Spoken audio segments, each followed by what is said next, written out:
ನಮಸ್ಕಾರ ಸ್ನೇಹಿತರೆ. ಪಶ್ಚಿಮ ಬಂಗಾಳಕ್ಕೆ ಸಂಬಂಧಪಟ್ಟಂತೆ ಎಷ್ಟು ಮಾತಾಡಿದ್ರು ಕೂಡ ಕಮ್ಮಿ ಅನಿಸ್ತದೆ. ಯಾಕಂದ್ರೆ ಅಷ್ಟೊಂದು ವಿಷಯಗಳು ಪಶ್ಚಿಮ ಬಂಗಾಳದಿಂದ ದಿನೇ ದಿನೇ ಬರ್ತಾನೆ ಇದೆ. ಸದ್ಯಕ್ಕೆ ಲೇಟೆಸ್ಟ್ ಆಗಿ ಬಂದಿರುವಂತಹ ವಿಷಯ ಏನು ಅಂತ ಹೇಳಿದ್ರೆ, ಮಮತಾ ಬ್ಯಾನರ್ಜಿ ಅವರು ಸದ್ಯದಲ್ಲೇ ಅರೆಸ್ಟ್ ಆಗ್ತಾರಾ, ಈ ರೀತಿಯಾದಂತಹ ಒಂದು ಸಂಶಯ ಕೂಡ ಬರ್ತಾ ಇದೆ. ಕಾರಣ ಏನು ಅಂತ ಹೇಳಿದ್ರೆ, ಮಮತಾ ಬ್ಯಾನರ್ಜಿ ಅವರ ವಿರುದ್ಧವಾಗಿ ಈಗ ಒಂದು FIR ಕೂಡ ದಾಖಲಾಗಿದೆ. ಇದು ಕೇವಲ ಆರಂಭ ಅಷ್ಟೇ. ಇನ್ನು ಮುಂದಿನ ದಿನಗಳಲ್ಲಿ ಇನ್ನೊಂದಿಷ್ಟು FIR ಗಳು ಕೂಡ ಇವರ ವಿರುದ್ಧವಾಗಿ ದಾಖಲಾಗುವಂತ ಸಾಧ್ಯತೆ ಇದೆ. ಹಾಗಾಗಿ ಯಾವುದೇ ಕ್ಷಣದಲ್ಲಿ ಮಮತಾ ಬ್ಯಾನರ್ಜಿ ಅವರು ಅರೆಸ್ಟ್ ಆದ್ರೂ ಕೂಡ ನಾವು ಆಶ್ಚರ್ಯ ಪಡಬೇಕಾಗಿಲ್ಲ. ಮಮತಾ ಬ್ಯಾನರ್ಜಿ ಅವರ ಬಗ್ಗೆ ಹೆಚ್ಚೇನು ಹೇಳಬೇಕಾಗಿಲ್ಲ, ನಿಮ್ಗೆ ತುಂಬಾ ಚೆನ್ನಾಗಿ ಗೊತ್ತಿದೆ. ಕಳೆದ 15 ವರ್ಷಗಳ ತಮ್ಮ ಆಡಳಿತಾವಧಿಯಲ್ಲಿ ಅವರು ಪಶ್ಚಿಮ ಬಂಗಾಳದಲ್ಲಿ ಮಾಡಿದ್ದೇನು ಕೇಳಿದ್ರೆ ಏನೂ ಇಲ್ಲ. ಒಂದಿಷ್ಟು ಗಲಭೆಗಳು, ಒಂದಿಷ್ಟು ಹಿಂದೂಗಳ ಮಾರಣ ಹೋಮ, ಹಾಗೇನೆ ಒಂದು ಕೋಮಿನವರ ಓಲೈಕೆ, ಒಂದಿಷ್ಟು ಬಾಂಗ್ಲಾದೇಶಿಯರಿಗೆ ಭಾರತದೊಳಗೆ ಬರಲಿಕ್ಕೆ ಅವಕಾಶವನ್ನು ಮಾಡಿಕೊಟ್ಟು ಅವರಿಗೆ ವೋಟರ್ ಐಡಿಯನ್ನು ಕೂಡ ಮಾಡಿಕೊಟ್ಟು ತಾವು ಇಲ್ಲಿ ಪರ್ಮನೆಂಟ್ ಆಗಿ ನಿಲ್ಬೇಕು ಅಂತಕೊಂಡು ಎಲ್ಲಾ ರೀತಿಯಂತ ವ್ಯವಸ್ಥೆಯನ್ನು ಮಾಡ್ಕೊಂಡಂತಹ ವ್ಯಕ್ತಿ ಏನಾದ್ರು ಇದ್ರೆ ಅದು ಮಮತಾ ಬ್ಯಾನರ್ಜಿ. ಆದ್ರೆ ಮಮತಾ ಬ್ಯಾನರ್ಜಿ ಅವರು ಮೊನ್ನೆ ಚುನಾವಣೆಯಲ್ಲಿ ಸೋತ್ರು. ಯಾವಾಗ ಚುನಾವಣೆಯಲ್ಲಿ ಸೋತ್ರು ಆಗಿಂದ ಅವರಿಗೆ ಸಮಸ್ಯೆಗಳು ಪ್ರಾರಂಭ ಆಗಿದೆ. ನಾನೇನು ಹೆಚ್ಚೇನು ಹೇಳಬೇಕಾಗಿಲ್ಲ, ನಿಮ್ಗೆಲ್ಲ ವಿಷಯಗಳು ಗೊತ್ತಿರುವಂತಹದ್ದು. ಈಗ ಲೇಟೆಸ್ಟ್ ಆಗಿ ಮಮತಾ ಬ್ಯಾನರ್ಜಿ ಅವರ ವಿರುದ್ಧ ಒಂದು FIR ದಾಖಲಾಗಿದೆ. ಇವರ ವಿರುದ್ಧ ಈ FIR ಯಾವತ್ತೂ ದಾಖಲಾಗಬೇಕಾಗಿತ್ತು. ಆದ್ರೆ ಮಮತಾ ಬ್ಯಾನರ್ಜಿ ಅವರ ಸರ್ಕಾರ ಇದ್ದಿದ್ರಿಂದಾಗಿ ಅವರ ವಿರುದ್ಧ FIR ದಾಖಲಾಗಿಲ್ಲ ಅಂತ ತಿಳ್ಕೊಂಡೆ ಹೇಳ್ಬೋದು. ಪಶ್ಚಿಮ ಬಂಗಾಳದಲ್ಲಿ ಮಮತಾ ಬ್ಯಾನರ್ಜಿ ಅವರು ಖುದ್ದಾಗಿ ಈ ಗೃಹ ಖಾತೆ ಏನಿದೆ ಅದನ್ನ ನಿಭಾಯಿಸ್ತಾ ಇದ್ರು. ಆ ಸಂದರ್ಭದಲ್ಲಿ ಮಮತಾ ಬ್ಯಾನರ್ಜಿ ಅವರ ವಿರುದ್ಧ ಯಾವುದೇ ಕೇಸ್ಗಳು ಕೂಡ ದಾಖಲಾಗ್ತಾ ಇರಲಿಲ್ಲ. ಕೇವಲ ಮಮತಾ ಬ್ಯಾನರ್ಜಿ ಅಂತ ತಿಳ್ಕೊಂಡಲ್ಲ, ಆಕೆಯ ಸಹಚರ ಇರಬಹುದು ಅಥವಾ ಆಕೆಯ ಪಕ್ಷದ ಒಬ್ಬ ಕಾರ್ಯಕರ್ತ ಇರಬಹುದು, ಆತನ ವಿರುದ್ಧ ಕೂಡ ಒಂದೇ ಒಂದು FIR ದಾಖಲಾಗ್ಲಿಕ್ಕೆ ಮಮತಾ ಬ್ಯಾನರ್ಜಿ ಅವರು ಬಿಡ್ತಾ ಇರಲಿಲ್ಲ. ಪರಿಸ್ಥಿತಿ ಆ ಮಟ್ಟಿಗಿತ್ತು. ಆದ್ರೆ ಈಗ ಮಮತಾ ಬ್ಯಾನರ್ಜಿ ಅವರು ಅಧಿಕಾರದಲ್ಲಿಲ್ಲ. ಕೇವಲ ಅಧಿಕಾರ ಕಳ್ಕೊಂಡಿರೋದು ಮಾತ್ರ ಅಲ್ಲ, ಅವರಿಗೆ ಪಶ್ಚಿಮ ಬಂಗಾಳದಲ್ಲಿ ಕೇವಲ ಓರ್ವ ಮಾಜಿ ಮುಖ್ಯಮಂತ್ರಿ ಅನ್ಸ್ಕೊಂಡಿದ್ದಾರೆ. ಅವರು ಈ ಬಾರಿ ಚುನಾವಣೆಯಲ್ಲಿ ಸೋತಿದ್ದಾರೆ. ಹಾಗಾಗಿ ವಿಧಾನಸಭೆ ಸದಸ್ಯ ಕೂಡ ಅಲ್ಲ, ಪಾರ್ಲಿಮೆಂಟ್ಗೆ ಹೋಗ್ಲಿಕ್ಕೆ ಪ್ರಯತ್ನಿಸ್ತಾ ಇದ್ದಾರೆ. ಅದು ಏನಾಗ್ತದೋ ಗೊತ್ತಿಲ್ಲ. ಹಾಗಾಗಿ ಮಮತಾ ಬ್ಯಾನರ್ಜಿ ಅವರು ಈಗ ಓರ್ವ ಸಾಮಾನ್ಯ ಮಹಿಳೆ ಅನ್ಸ್ಕೊಂಡ್ ಬಿಟ್ಟಿದ್ದಾರೆ. ಈಗ ಅವರ ವಿರುದ್ಧ ಒಂದು FIR ದಾಖಲಾಗಿದೆ. ಇದರ ಹಿನ್ನೆಲೆ ಹೇಳ್ಬೇಕು ಅಂತ ಹೇಳಿದ್ರೆ, ನಿಮ್ಗೆ ಈ ಘಟನೆ ಖಂಡಿತವಾಗಿ ನೆನಪಿರ್ತದೆ. ನಾನು ಈ ಘಟನೆ ನಡೆದ ತಕ್ಷಣ ಒಂದು ವಿಡಿಯೋ ಮಾಡಿ ಹೇಳಿದ್ದೆ, ಮಮತಾ ಬ್ಯಾನರ್ಜಿ ಅವರು ಈಗೀಗ ಹೇಳಿದ್ದಾರೆ ಅಂತೇಳಿ. ಪುನಃ ನಿಮ್ಗೊಂದು ಸ್ವಲ್ಪ ಎಕ್ಸ್ಪ್ಲೇನ್ ಮಾಡ್ತೇನೆ. ಅದೇನು ಅಂತ ಹೇಳಿದ್ರೆ, ಈ ಚುನಾವಣೆಗಿಂತಲೂ ಸ್ವಲ್ಪ ಸಮಯ ಮೊದಲು ಮಮತಾ ಬ್ಯಾನರ್ಜಿ ಅವರು ಒಂದು ಸಮಾವೇಶವನ್ನ ಕರೆದಿದ್ರು. ಅದರಲ್ಲಿ ಮ್ಯಾಕ್ಸಿಮಮ್ ಹಿಂದೂಗಳಿದ್ರು, ಅಂದ್ರೆ ಹಿಂದೂಗಳದ್ದೇ ಸಮಾವೇಶ ಅದು. ಆ ಸಮಾವೇಶದಲ್ಲಿ ಮಮತಾ ಬ್ಯಾನರ್ಜಿ ಅವರು ಹಿಂದೂಗಳಿಗೆ ನೇರವಾಗಿ ಎಚ್ಚರಿಕೆಯನ್ನು ಕೊಟ್ಟರು. ಇಲ್ಲಿ ಅವ್ರು ಏನ್ ಹೇಳಿದ್ರು ಅಂತ ಹೇಳಿದ್ರೆ, ನೋಡಿ ಇಲ್ಲಿ ನಾವು ಇರ್ಲಿಕ್ಕೆ ಹೋಗಿ, ಅಂದ್ರೆ ನಮ್ಮ ಸರ್ಕಾರ ಇರ್ಲಿಕ್ಕೆ ಹೋಗಿ ನೀವೆಲ್ಲರೂ ಸೇಫ್ ಆಗಿದ್ದೀರಾ. ನೋಡಿ ನಾವ್ ಇಲ್ಲಿ ಇಲ್ಲ ಅಂತ ಹೇಳಿದ್ರೆ, ಅಂದ್ರೆ ನಮ್ಮ ಸರ್ಕಾರ ಏನಾದ್ರು ಹೋದ್ರೆ ನಿಮ್ಮ ರಕ್ಷಣೆಗೆ ಯಾರು ಇಲ್ಲ. ಇನ್ನೊಂದು ಕೋಮಿನವರು 10 ನಿಮಿಷದಲ್ಲಿ ನಿಮ್ಮನ್ನ ಮುಗಿಸಿ ಬಿಡ್ತಾರೆ. ನಾವು ಅವ್ರನ್ನ ತಡೆ ಹಿಡಿದಿದ್ದೇವೆ. ಈ ರೀತಿಯಾಗಿ ನೇರವಾಗಿ ಅಲ್ಲಿ ಅವರಿಗೆ ಎಚ್ಚರಿಕೆಯನ್ನು ಕೊಟ್ಟರು. ಅಂದ್ರೆ ಇಲ್ಲಿ ಮಮತಾ ಬ್ಯಾನರ್ಜಿ ಅವರು ಹೇಳಿದ್ದೇನು ಅಂತ ಹೇಳಿದ್ರೆ, ಮುಂಬರುವಂತ ಚುನಾವಣೆಯಲ್ಲಿ ನಮ್ಗೆ ವೋಟ್ ಹಾಕಿ, ಅಂದ್ರೆ TMCಗೆ ವೋಟ್ ಹಾಕಿ TMCಯನ್ನ ಪುನಃ ನೀವು ಅಧಿಕಾರಕ್ಕೆ ತಂದ್ರೆ ನೀವು ಸೇಫ್ ಆಗಿರ್ತೀರಾ. ಒಂದ್ ವೇಳೆ ನಾವು ಏನಾದ್ರೂ ಅಧಿಕಾರದಿಂದ ಇಳಿದ್ರೆ ಮುಸಲ್ಮಾನರನ್ನ ಕಂಟ್ರೋಲ್ ಮಾಡ್ಲಿಕ್ಕೆ ಯಾರು ಇಲ್ಲ, ಅವರು ತಕ್ಷಣ ನಿಮ್ಮನ್ನ ಮುಗಿಸ್ಬಿಡ್ತಾರೆ. ಈ ರೀತಿಯಾಗಿ ವಾರ್ನಿಂಗ್ ಅನ್ನ ಮಾಡಿದ್ರು. ಇಲ್ಲಿ ಅವರು ಈ ರೀತಿ ಹೇಳಲಿಕ್ಕೂ ಕೂಡ ಒಂದು ಕಾರಣ ಇತ್ತು. ಅದೇನಂತ ಹೇಳಿದ್ರೆ, ಒಂದು ಹಿಂದೂಗಳನ್ನ ಬೆದರಿಸೋದು, ಹಾಗೇನೆ ಮುಸಲ್ಮಾನರನ್ನ ಪ್ರಚೋದಿಸೋದು. ಒಂದ್ ವೇಳೆ ಇಲ್ಲಿ ಸರ್ಕಾರ ಬದಲಾದ್ರೆ ನೀವು ಸುಮ್ಮನೆ ಕೂತ್ಕೊಳ್ಬೇಡಿ, ಇಲ್ಲಿರುವಂತಹ ಹಿಂದೂಗಳ ಮೇಲೆ ದಾಳಿಯನ್ನ ನಡೆಸಿ. ಈ ರೀತಿಯಾಗಿ ಇಂಡೈರೆಕ್ಟ್ ಆಗಿ ಇನ್ನೊಂದು ಕೋಮಿನವರಿಗೆ ಪ್ರಚೋದನೆಯನ್ನು ಕೂಡ ಕೊಟ್ಟಿದ್ದಾರೆ. ಈಗ ಏನಾಗಿದೆ ಅಂದ್ರೆ, ಇದರ ವಿರುದ್ಧವಾಗಿ ಒಂದು FIR ದಾಖಲಾಗಿದೆ. ಈ ವಿಷಯಕ್ಕೆ ಸಂಬಂಧಪಟ್ಟಂತೆ ತನಿಖೆ ಕೂಡ ಪ್ರಾರಂಭ ಆಗ್ತದೆ. ಇಲ್ಲಿ ಹೇಗೆ ಅವ್ರು ಮಾತಾಡಿರುವಂತಹ ವಿಡಿಯೋ ಎಲ್ಲರ ಬಳಿಯಲ್ಲೂ ಲಭ್ಯವಿದೆ. ಇಲ್ಲಿ ನನ್ನ ಮಾತನ್ನ ತಿರುಚಲಾಗಿದೆ ಅಥವಾ ನಾನು ಆ ರೀತಿ ಹೇಳಲಿಲ್ಲ, ಈ ರೀತಿಯಾಗಿ ಎಲ್ಲಿ ಕೂಡ ವಾದ ಮಾಡ್ಲಿ ಸಾಧ್ಯ ಇಲ್ಲ. ಆದ್ರೆ ನಮ್ಮ ಕೋರ್ಟ್ಗಳಲ್ಲಿ ಏನಾಗ್ತದೆ ನಿಮ್ಗೆ ಗೊತ್ತಿದೆ, ಅದು ಬೇರೆ ವಿಷಯ. ಈಗ ಇವರ ವಿರುದ್ಧ 3 ಸೆಕ್ಷನ್ಗಳಲ್ಲಿ ಕೇಸನ್ನ ದಾಖಲು ಮಾಡಿದ್ದಾರೆ. BNS 196/1, BNS 351/2 ಹಾಗೂ BNS 352. ಈ ಸೆಕ್ಷನ್ಗಳ ಅಡಿ ಇವ್ರ ಮೇಲೆ ಕೇಸನ್ನ ದಾಖಲಿಸಲಾಗಿದೆ. ಮೋಸ್ಟ್ಲಿ ಮಮತಾ ಬ್ಯಾನರ್ಜಿ ಅವರನ್ನ ತನಿಖೆಗೂ ಕೂಡ ಕರೆಸುವಂತ ಸಾಧ್ಯತೆಗಳಿದೆ. ಇದು ಒಂದು ಕೇಸ್ ಆದ್ರೆ, ಹಾಗೇನೆ ಇನ್ನೂ ಹಲವಾರು ಕೇಸುಗಳು ಮಮತಾ ಬ್ಯಾನರ್ಜಿ ಅವರ ಮೇಲೆ ಬೀಳುವಂತ ಸಾಧ್ಯತೆ ಇದೆ.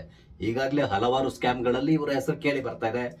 ನಿಮ್ಗೆ ಗೊತ್ತಿರಬಹುದು ಶಾರದಾ ಚಿಟ್ ಫಂಡ್ ಸ್ಕ್ಯಾಮ್, ಹಾಗೇನೆ ಶಿಕ್ಷಕರ ನೇಮಕಾತಿ ಸಂದರ್ಭದಲ್ಲಿ ನಡೆದಂತಹ ಸ್ಕ್ಯಾಮ್, ಅದ್ರ ಬಗ್ಗೆ ಕೂಡ ನಿಮ್ಗೆ ಗೊತ್ತಿರ್ತದೆ.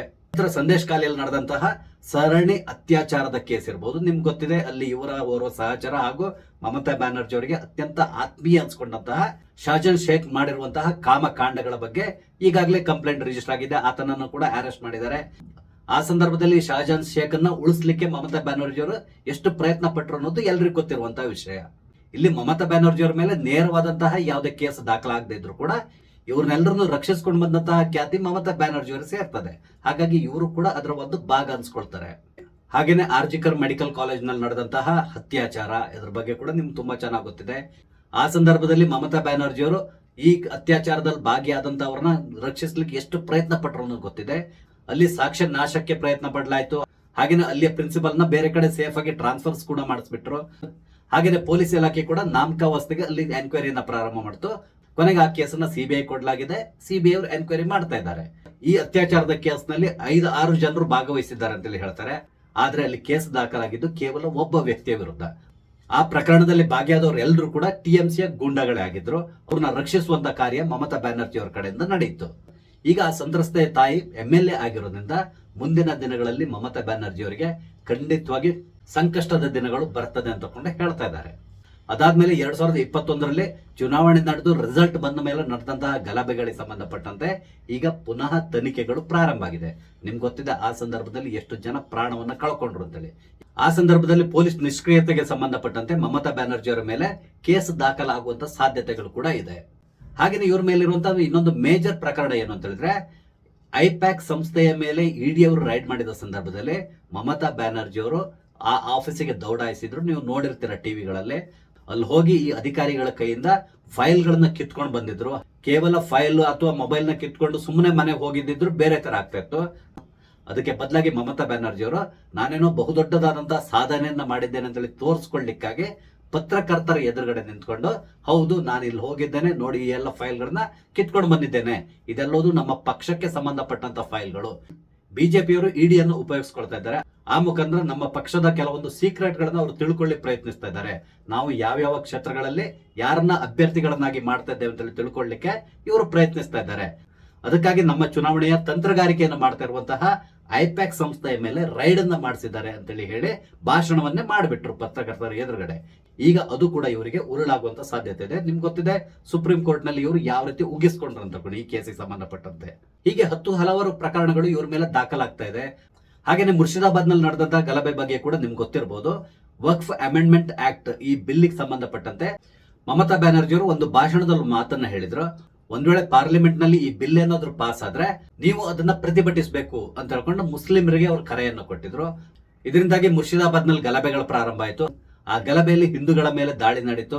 ಒಂದಿಷ್ಟು ಜನ ಆ ಊರನ್ನೇ ಬಿಟ್ಟು ಬೇರೆ ಕಡೆ ಹೋಗ್ಬೇಕಾದಂತ ಪರಿಸ್ಥಿತಿ ನಿರ್ಮಾಣ ಆಯ್ತು. ಕೆಲವರು ಪ್ರಾಣವನ್ನು ಕೂಡ ಕಳ್ಕೊಂಡ್ರು. ಈ ಗಲಭೆಗೆ ಪ್ರಚೋದನೆ ಕೊಟ್ಟಿದ್ದು ಮಮತಾ ಬ್ಯಾನರ್ಜಿ ಅವರು ಅಂತೇಳಿ ಹೇಳಿ ಈಗ ಅವ್ರ ಮೇಲೆ ಕೇಸ್ ದಾಖಲಾಗುವಂತ ಸಾಧ್ಯತೆಗಳು ಕಾಣಿಸ್ತಾ ಇದೆ. ಹೀಗೆ ಹಲವಾರು ಪ್ರಕರಣಗಳಲ್ಲಿ ಮಮತಾ ಬ್ಯಾನರ್ಜಿ ಅವರ ಹೆಸರು ತಳಕಾಕೊಂತ ಇರೋದ್ರಿಂದ ಇವ್ರ ಮೇಲೆ ಒಂದಿಷ್ಟು FIR ಗಳು ದಾಖಲಾಗ್ತದೆ. ಹಾಗೇನೆ ಇವರ ವಿಚಾರಣೆ ಕೂಡ ಪ್ರಾರಂಭ ಆಗ್ತದೆ. ಒಮ್ಮೆ ವಿಚಾರಣೆ ಪ್ರಾರಂಭ ಆಯ್ತು ಅಂತ ಹೇಳಿದ್ರೆ ಮಮತಾ ಬ್ಯಾನರ್ಜಿ ಅವರ ಡ್ರಾಮಾಗಳು ಕೂಡ ಪ್ರಾರಂಭ ಆಗ್ತದೆ. ನಿಮ್ಗೆ ಗೊತ್ತಿದೆ ನಾಟಕಗಳನ್ನ ಮಾಡೋದ್ರಲ್ಲಿ ಮಮತಾ ಬ್ಯಾನರ್ಜಿ ಅವರನ್ನ ಮೀರಿಸೋರು ಯಾರೂ ಇಲ್ಲ. ಆ ಮೂಲಕ ಎಲ್ರಿಗೂ ಕೂಡ ಬಿಟ್ಟಿ ಮನೋರಂಜನೆಯನ್ನ ಮಮತಾ ಬ್ಯಾನರ್ಜಿ ಅವರು ಮುಂದಿನ ದಿನಗಳಲ್ಲಿ ಕೊಡ್ತಾರೆ. ಇದೆಲ್ಲದರ ನಡುವೆ ಮೊನ್ನೆ ಒಂದು ತುಂಬಾ ಇಂಟ್ರೆಸ್ಟಿಂಗ್ ಆಗಿರುವಂತಹ ಒಂದು ಘಟನೆ ಡೈಮಂಡ್ ಹಾರ್ಬರ್ ಏರಿಯಾದಿಂದ ನಡೆದಿದೆ. ನಿಮ್ಗೆ ಗೊತ್ತಿದೆ ಫಾಲ್ತಾ ಕ್ಷೇತ್ರ.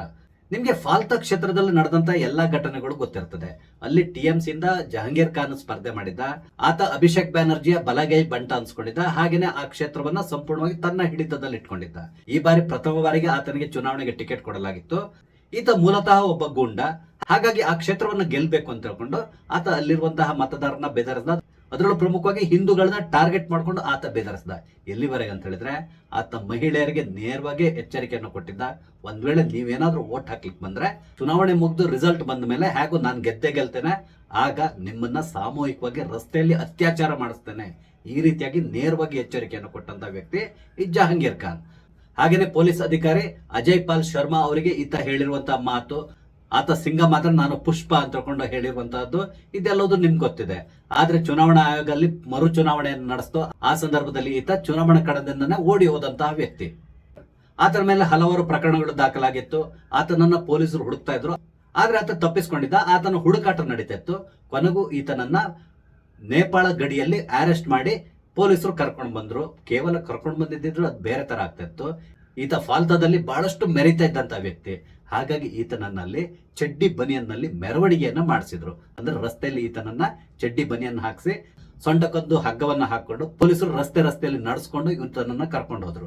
ಆಗ ಈತನ ಮುಖವನ್ನು ನೋಡ್ಬೇಕಿತ್ತು ಯಾವ ರೀತಿ ಇತ್ತು ಅಂತೇಳಿ.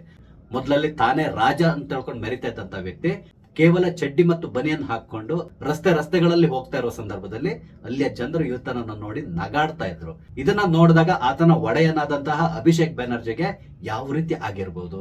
ಆದ್ರೆ ಇಲ್ಲಿ ಅಭಿಷೇಕ್ ಬ್ಯಾನರ್ಜಿ ಕೂಡ ಏನು ಮಾಡ್ಲಿಕ್ಕೆ ಆಗ್ತಿಲ್ಲ. ಕಾರಣ ಏನು ಅಂತ ಹೇಳಿದ್ರೆ ಈತ ಕೂಡ ಸದ್ಯದಲ್ಲೇ ಜೈಲು ಪಾಲಾಗುವಂತ ಸಾಧ್ಯತೆಗಳು ಕಾಣಿಸ್ತಾ ಇದೆ.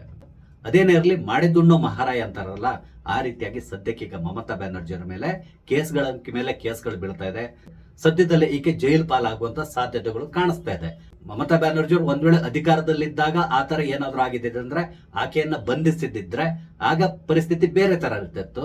ಆದ್ರೆ ಈ ಬಾರಿ ಹಾಗಿಲ್ಲ. ಮಮತಾ ಬ್ಯಾನರ್ಜಿ ಅವ್ರನ್ನ ಅರೆಸ್ಟ್ ಮಾಡಿ ಒಂದ್ ವೇಳೆ ಜೈಲಿಗೆ ಹಾಕಿದ್ರು ಕೂಡ ಈಕೆಯ ಪರವಾಗಿ ಪ್ರತಿಭಟನೆ ಮಾಡ್ಲಿಕ್ಕೂ ಕೂಡ ಯಾರು ಇರೋದಿಲ್ಲ, ಅಥವಾ ಈಕೆಯ ಪರವಾಗಿ ಗೂಂಡಾಗಿರಿ ಮಾಡಿಕೊಂಡು ಅಂಗಡಿಗಳಿಗೆ ಅಥವಾ ವಾಹನಗಳಿಗೆ ಬೆಂಕಿ ಹಾಕ್ಲಿಕ್ಕೂ ಕೂಡ ಅಲ್ಲಿರುವಂತಹ ಈಕೆಯ ಗೂಂಡಾ ಪಡೆ ಅಥವಾ ಈಕೆಯ ಕಾರ್ಯಕರ್ತರು ಹಿಂದೆ ಮುಂದೆ ಯೋಚನೆ ಮಾಡುವಂತ ಪರಿಸ್ಥಿತಿ ನಿರ್ಮಾಣ ಆಗಿದೆ. ಮೊದಲಾದ್ರೆ ಪಶ್ಚಿಮ ಬಂಗಾಳದಲ್ಲಿ ಯಾವ ರೀತಿ ಪರಿಸ್ಥಿತಿ ಇತ್ತು ಅನ್ನೋದನ್ನ ನೀವು ನೆನಪು ಮಾಡ್ಕೋಬಹುದು. ಹಾಗೇನೆ ಈಗ ಯಾವ ರೀತಿ ಪರಿಸ್ಥಿತಿ ಇದೆ ಅನ್ನೋದನ್ನ ನೀವು ಜಸ್ಟ್ ಕಂಪೇರ್ ಮಾಡಿ ನೋಡ್ಕೋಬಹುದು. ಅಂದ್ರೆ ಬಿಫೋರ್ ಆಫ್ಟರ್ ಅಂತಾರಲ್ಲ, ಅದಕ್ಕೆ ಒಂದು ತಾಜಾ ಉದಾಹರಣೆ ಸದ್ಯಕ್ಕೆ ಪಶ್ಚಿಮ ಬಂಗಾಳ ಅನಿಸ್ತದೆ. ನೋಡೋಣ. ನನ್ ಗೊತ್ತಿದ್ದಾಗೆ ಖಂಡಿತವಾಗಿ ಮಮತಾ ಬ್ಯಾನರ್ಜಿ ಅವ್ರನ್ನ ಸದ್ಯದಲ್ಲೇ ಅರೆಸ್ಟ್ ಮಾಡಿ ಜೈಲಿಗೆ ಕಳಿಸ್ತಾರೆ ಅಂತೇಳಿ. ಒಂದ್ ವೇಳೆ ಜೈಲಿಗೆ ಕಳಿಸಿದ್ರೆ ಪರಿಸ್ಥಿತಿ ಯಾವ ರೀತಿ ಇರ್ತದೆ, ಯಾವುದಕ್ಕೂ ನಾವು ಕಾದ್ ನೋಡ್ಬೇಕು. ಸ್ನೇಹಿತರೆ, ನಿಮ್ಗೆ ಅನಿಸ್ತದೆ ಈ ಅತ್ತೆ ಮತ್ತು ಅಳಿಯನನ್ನ ಸದ್ಯದಲ್ಲೇ ಬಂಧಿಸಿ ಜೈಲಿಗೆ ಕಳಿಸ್ತಾರ? ನಿಮ್ಮ ಅನಿಸಿಕೆಗಳನ್ನ ದಯವಿಟ್ಟು ಕಮೆಂಟ್ ಮುಖಾಂತರ ತಿಳಿಸಿ. ಹಾಗೇನೆ ಇಲ್ಲಿ ನಾನು ಹಂಚ್ಕೊಂಡಂತ ವಿಷಯ ಇಷ್ಟ ಆದ್ರೆ ಲೈಕ್ ಮಾಡಿ, ಶೇರ್ ಮಾಡಿ, ದಯವಿಟ್ಟು ನನ್ನ ಚಾನಲ್ ಸಬ್ಸ್ಕ್ರೈಬ್ ಮಾಡಿ. ನಮಸ್ತೆ, ಜೈ ಹಿಂದ್.